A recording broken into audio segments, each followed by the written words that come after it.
ایک جنگل میں ایک طاقتور ہاتھی رہتا تھا۔ وہ سارا دن ادھر ادھر مستی میں جھومتا اور گھومتا رہتا۔ اس کے گزرنے کے راستے میں چونٹیوں نے اپنا بل بنا رکھا تھا۔ ہاتھی روزانہ اپنے بڑے بڑے قدموں کے ساتھ اس طرف سے گزرتا۔ چونٹیوں کو روز ہاتھی کو بے فکری سے گزرتا دیکھ کر اس بات کی فکر رہتی کہ ہاتھی ان کو اپنے بڑے بڑے وزنی پاؤں کے ساتھ مسلتا ہوا گزر جائے گا۔ چونٹیوں نے ہاتھی کو سبق سکھانے کا سوچا۔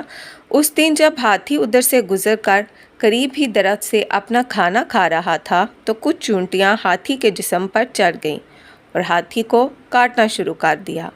ہاتھی کو چونٹیوں کے کاٹنے سے شدید تکلیف ہونے لگی۔ اس نے زور زور سے سونڈ ہلانا شروع کر دی۔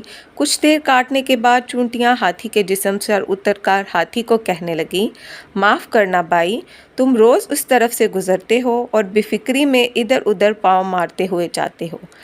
اس بات کی پرواہ کیے بغیر کہ تمہارے پاؤں کے نیچے آ کر ہمارا گھر اور ہم سب چونٹیاں مسل جائیں گی۔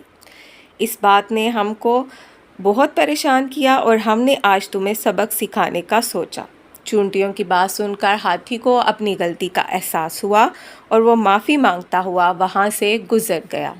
کہانی سے ہمیں یہ سبق ملتا ہے کہ ہمیں ہمیشہ دوسروں کی تکلیف کا احساس کرنا چاہیے اور اپنی بے فکری اور مستی میں کبھی دوسروں کا نقصان نہیں کرنا چاہیے۔